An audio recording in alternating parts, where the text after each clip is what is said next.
So ayan guys, oh. So ayan si parang Tris, oh. Ayan guys. So maluwag yung pala yung inaararan niya guys, oh. So ayan, oh. Ayan. So nangangararan na pala sa amin dito kasi malapit na magtanim ng mga palay. So mag-December na. So ayan guys. Pre! Ayan. So ayan guys, si parang Tris, oh. Punta na natin. Ayan, oh. Ayan guys. Teka lang. Ay, teka lang guys, oh. Parang nagagalit si parang Tris, oh, guys, oh. Ano kayang gagawin niya, oh? Yun, oh. Pre! Ang gawin mo? Ang gawin mo? Ba't tinatali mo dyan? Hawak ng ng araro. Bakit? Kasi ayaw niya hilahin ng araro. So ayan guys. So yung kalabaw na daw lang hawak ng araro. Si paring Terso na daw yung hila. So baliktad guys. So ayan, oh. Ano bang nangyayari kay paring Terso? Parang nauungang ina yata eh. Bakit nagpalit kayo? Ayaw niya hilahin.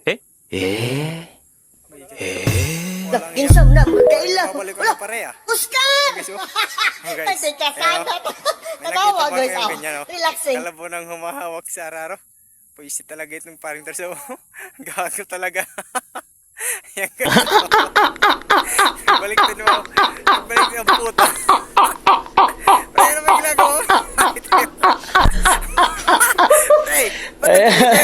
Hey, दिन ko yan sa serya.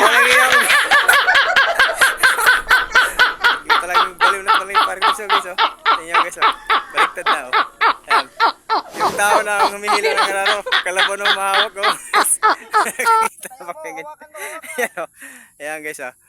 Walang iya ito yung... Yan, oh.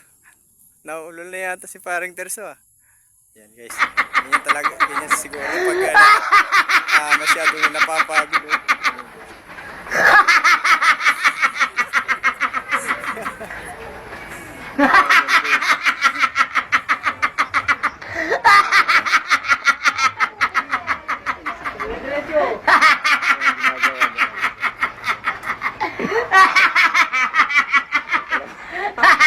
Paano matatapos yung araw mo, Brad?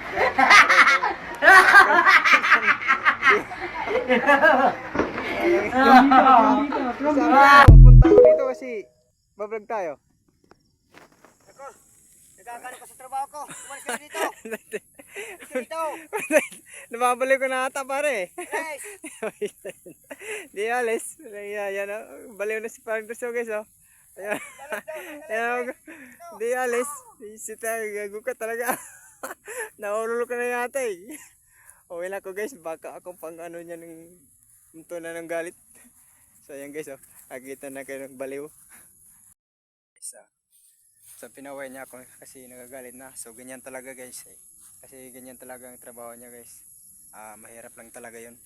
Yung inaaral niya talaga hindi natin ano yan. Inarawan lang siya dyan sa pagkatrabaho niya. So hindi yan sa kanyang kalabaw. Yung kalabaw sa may-ari ng lupa yan. Pinagano lang yan. Arawan lang yan siya guys. Kaya nagalit yung siguro kaya nagpalit sila. So sa totoong buhay talaga yan si parang Terso, sobrang hirap lang kaming dalawa. Minsan nga pag pupunta ko sa kanila nag-aaway ng kanyang asawa kasi wala daw pambili ng bigas. So ayan, kumakayod talaga siya guys. Nagano siya ng mga ganitong trabaho. So nagbibilad siya talaga ng araw. Ano lang ang araw niya guys, 300 lang. So okay lang naman, makakabili na rin siya ng bigas. So ngayon masaya ng asawa niya naman yan kasi makakabili sila ng bigas. Pagkabukas na naman yan, galit na naman yan kasi minsan pag punta ko sa bahay nila, niyayaya akong kumain. Yung kanin nila kamuti, tapos minsan nakita ko kanin nila kamuti, tapos yung ulam naman nila talbos lang.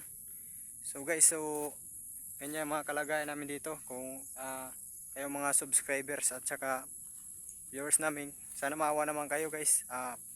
Pasikatin nyo naman po kami sa aming vlog. para naman makaguruginhawa kami guys. So salamat po. And shout out nga pala sa inyo guys. Salamat dyan. Salamat.